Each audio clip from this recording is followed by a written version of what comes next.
what's going on, ladies and gentlemen? My name is Nick. I am Australian and I make Call of Duty videos. And today we have another episode of Tactics. And we're actually advancing in the Tactics series a little bit, which is good to see. But as per usual, you can follow me on Twitter at @ICODAustralia, and you can use the hashtag #iTactics today because it is a Tactics episode. And today we are playing Demolition on Hijacked. I am using the SWAT 556 with the reflex, select fire and quick draw attachments, meaning I am using the primary gunfighter wildcard, which means I'm also not using a secondary. I'm using flak jacket, scavenger and dexterity as my perks.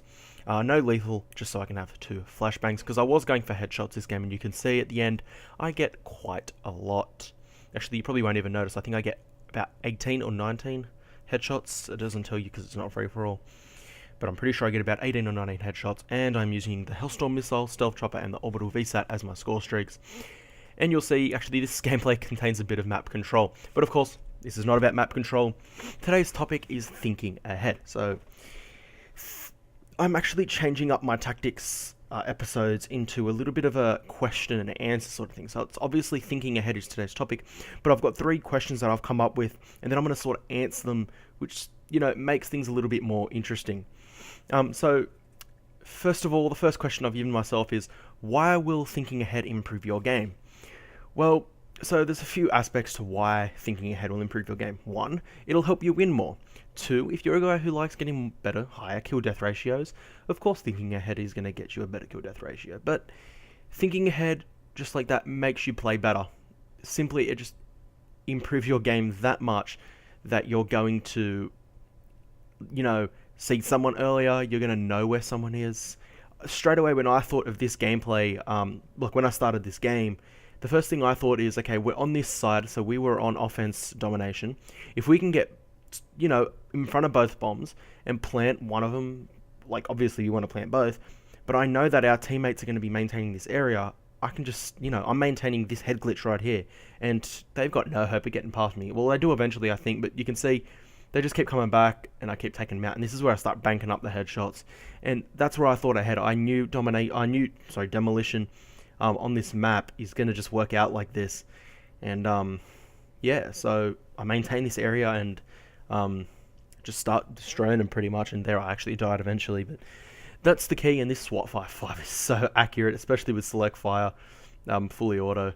Actually, it ain't too bad, 3-round burst either. So just, you know, it improves your game just because you're thinking about the next thing that's going to happen. The enemy, they're probably not. You know where they're going to come from. I'm looking at the radar. I knew he was coming. I just knew instantly. I know there's a guy coming around here. I'm not sure if he actually comes through.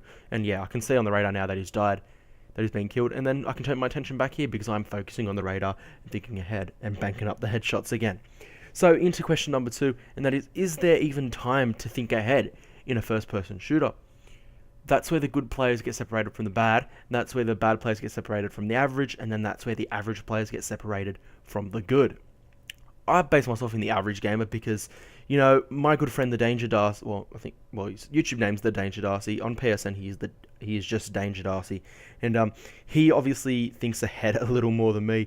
He, I can tell you now, gains, you know, a kill death ratio of 4 or 5 every game, so he might die, you know, 15 to 20 times, maybe not even that much, you know, 10 to 15 times, and he'll get 50 to 60 kills, or he'll die, you know, under 10 times, and he'll get 50 to 60 kills. So that is what I call a good, consistent player.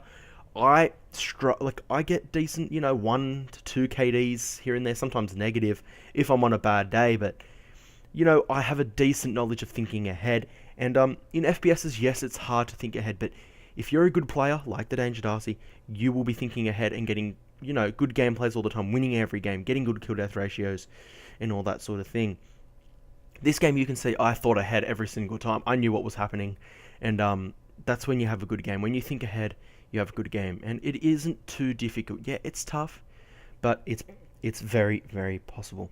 Now, moving into the final question I've given myself here. What game modes make me use my head the most? Definitely, instantly, search and destroy that makes you use your head the most. You know, you're in sudden death situations. You've got to make a split decision right there and right then. Search and destroy, there are 2 bombs. There's, well, 2 objectives. There's 1 bomb and 2 targets, and you take that bomb, and you've got to think ahead. Where are the enemies going to come? When I purchase a new Call of Duty and I don't even know the maps at all, um, first thing I do is I go straight into search and destroy. Actually, I didn't really get a chance for Black Ops 2, because of this new diamond thing. I wanted to get diamond straight away, and but the first thing I normally do is I run straight into search and destroy. Well, maybe not even straight into search and destroy, but when I first play search and destroy, I chuck on a submachine gun, extreme conditioning and dexterity, or whatever the two perks that make you go faster are, and I see where I will run into enemies first. Who will I run into first? Where will I run into them? And then that's when I gain a knowledge of thinking ahead. So I know where I'm going to run into enemies. I know when I'm going to run into enemies. And I know how long I've got. Especially if I'm not running dexterity and extreme conditioning, I know how long I've got without those perks to get there. Then there's demolition, which you're seeing on your screen right now. That's sort of like search and destroy, except everyone's got a bomb. You want to know, it's pretty much the same thing, but also you got to think ahead to know when the enemies are going to spawn. They're always going to spawn in their, main spawn. As you can see, they all spawn back here. We just totally destroy them. And I know, because if you're not a seasoned Call of Duty player, this one, demolition, you don't really need to think ahead unless, it's at the start of a game like I thought of going at that head glitch there. Otherwise, here, I think everyone knows, and not basic understanding that they're all in their spawn. I do die, and see, I didn't think ahead there. I should have known I was going to get sniped. They have a better head glitch than I do. Yes, I have higher ground, but they had, that it was sort of an uphill sort of thing. They could have leaned back even more than I could. And then I thought differently, and I thought, okay, let's just maintain this. We've got to get the bomb. And then I thought, let's just go for the win. Obviously, we've got 3 minutes 52, and my teammates, see, they're not thinking ahead. They're thinking, let's just get a good kill-death ratio. I want to win. I'm thinking ahead. Let's win the game. Let's get that bomb planted. I want the XP, of course. But that's how it goes. And then the first thing on my mind is, let's make sure there's no stragglers in our spawn. And, you got to make sure of that. You've got to maintain that aspect of spawns. And, yeah, it was a pretty good game.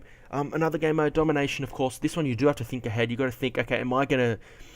When you spawn into domination and you're near flag, if your teammates are actually taking that near flag, you go straight for Bravo. There's other game types, headquarters, and all that, but I don't really play them, and I know they're popular, but it's pretty self-explanatory. But the main game modes are really search and destroy and demolition. The rest, you really, you don't have to worry.